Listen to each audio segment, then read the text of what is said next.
Maybe the best part about wrapping up this series is we're not going to put you through that title package again.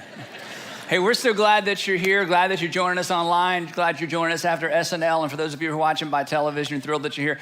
You're coming in on the end of a series. If somebody just invited you to church or this is your first time to tune in, the good news is if you'll go to this website, all 4 of these messages can be found here, along with some questions you can download. If you're in a small group and you're doing a curriculum right now and you're thinking, gosh, I really wish we could process the Breathing Room series together. The messages will be there up there for a long, long time for absolutely free. You can download the questions and talk about those in your small space between our current pace and our limits.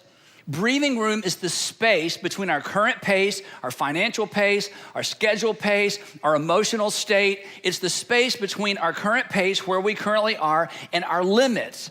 And for too many people, there's not enough space. There's not enough breathing room. We live life right on the limit. We live at the limit financially. We live at the limit in terms of our scheduling. We live at the limit emotionally. And consequently, there's no breathing room. And what we've said throughout this series is life is better with breathing room. So we've been talking about how to create space in our schedule, how to create space financially. And today we're going to talk about how to create space relationally. Because here's the problem. The problem is, in our effort to get the most out of life, we continue to squeeze one thing after another, and eventually, in trying to squeeze that last thing in,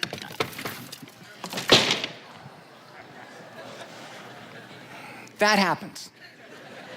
Now, some of you've had this happen, haven't you? You went home and you saw a single email, and it was just one more email after a series of emails with that same person, and you found yourself in a puddle. And somebody walked in and said, "What's wrong, Mom?" or "What's wrong, Dad?" And you're like, "I don't know. It was just that one last, it was the last straw." For some of you, you've had a financial meltdown. It was that last bump. It was that last bit of bad news. It was that last envelope that came in the mail, and suddenly that was the end for you. And in an effort to cram one more thing into the schedule, one more thing in emotionally, one more thing in financially, eventually there was a meltdown. There was a breakdown. Some of you are on the verge of this in your marriage. Some of you are on the verge of this with your kids. Some of you are on the verge of this in the critical relationships, in a critical relationship in your life. Some of you have already had this in a relationship in the past, and you've sworn to yourself, "I'm never gonna go back there. I'm never gonna allow there to be such little space that there's no margin, and consequently there's no breathing room, and I lose another relationship. I lose another love of my life. I alienate myself from my kids again." And yet you're back into those same old habits. Because as we said in the beginning, relationships thrive where there's breathing room.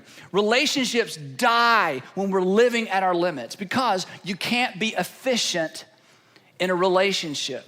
So today, as we wrap up this series and we're gonna talk specifically about relationships, I wanna tell you my personal breathing room story and how I came far closer to this than I like to think about. And the part of this you don't know is that you were involved. Now, if you were here 13 years ago, I told this story. And so this is a repeat if you were here 13 years ago. Some of you were just finishing high school 13 years ago, and it didn't make any sense then, but maybe it'll make some sense now. 17 years ago, we launched North Point. At that stage in my life, we had 2 kids in diapers, and Sandra was pregnant with our 3rd child. And for those of you who've ever launched an organization or begun something that you're excited about, it is extraordinarily time consuming. One of the things that we did is we read a book together, our leadership team, by Michael Gerber, called The E-Myth, or The E-Myth Revisited. Some of you have read the book. It's a great book. And one of the things he recommends you do as an organization is that you create an organizational chart that represents how large you want your organization to ultimately be. And we wanted to create a church that was so big that would actually impact an entire community, or perhaps an entire city. So the 6 of us sat down and we created this giant organizational chart. And then he said, now you put somebody has to put their initials in every single box in the organization so that everybody will know what they have to do, and then you work your way out of those boxes, which is a great strategy. Except at the end of the exercise, we all had our name in about 20 or 30 boxes, which meant there was a lot to do, but we were so excited. Meanwhile, I got 2 kids kind of waddling around as toddlers and a pregnant wife who I love dearly. And without much time going by, it suddenly dawned on me that there just wasn't gonna be enough time. There just wasn't enough time. I love my work. I love my family, but there just wasn't enough time. If I stayed at work until everything got done, I would never be home. If I stayed at home until everybody got their love tanks full and all my kids had I had their undivided attention, and Sandra had enough conversation time with me, I probably would never go. Then we speeded up, our oldest child's potty training. I won't tell you about that in case you meet him someday. And then now we had one that was barely potty trained. Now we had two in diapers, and life was really intense at home. And some of you who are in that stage right now or can remember that stage, even though we kind of try to blank it out, you can remember, you remember that. And there just wasn't time. So when I'm at home, I'm thinking about work. When I'm at work, I'm thinking about home. And then to make matters worse, I just wasn't going to work. I was building the church. I was doing God's will. I was doing this thing that I felt called to do and impassioned about. And there was so much excitement and things were starting to grow, but things were very, very busy. Now, for those of you who've met my wife, the few of you, she is an extraordinarily capable person. In fact, years ago, we took a leadership test and she scored way higher than me in leadership. She is organized. She is efficient. She is the most get-it-done organized person. She has so much capacity. And so at this very, very, stressful time of our life, she was just taking on more and more of the responsibility at home. And her heart was, you go build that church, and I'm going to cover the things at home. And I'm like, you cover things at home, and I'm going to go build the church. But there was a growing tension. And being in ministry, I knew the end of that story. And the end of that story, if you didn't do something kind of drastic, the end of the story looked kind of like this, a big mess. And I'd seen it happen not only in the lives of men and women who were in business, but I'd seen it specifically in the lives of men and women who were preachers and their children.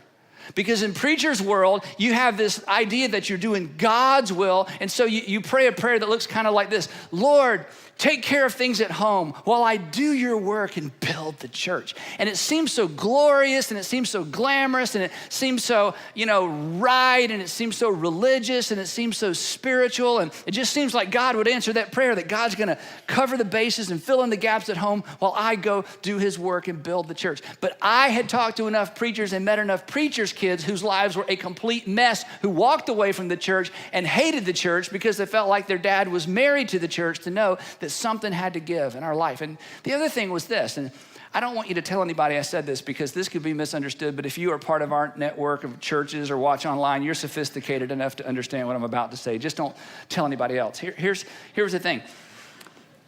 I didn't want a marriage where we were committed to marriage. See, when I don't know about you, when I got married, I didn't marry marriage. I married Sandra. And when she got married, she didn't marry marriage, she married me. And we didn't want our relationship to get to the point where we are committed to staying married. Now, I think people should be committed to staying married. But if that's all you got, it ain't no fun. Because everybody shows up committed to staying married. We're committed. Now, we're not enjoying it, but we're committed to staying married. Now, I think there's a place for that. I just don't want to be in that place, is all I'm saying. I want her to love to hear the girl something to do with kids and leave, okay? I didn't want it to get to that, all right? I wanted to enjoy coming home. I wanted her to enjoy me coming home. And it was getting to the place where I would show up at home and she was tired and I felt like it was my fault and she was trying to, carry a load. And anyway, things were tough. So finally, after months and months and months, and you just sort of feel that tension, and you have those hard conversations, and you're kind of walking on eggshells, and as a man, we just don't know what to do. And again, I'm at home thinking at work thinking at home. So finally, this culminated in one of the most important conversations we've ever had in our marriage. And I think this conversation actually resulted in the best leadership decision I've ever made. And in the conversation, I asked a question that I think she was afraid to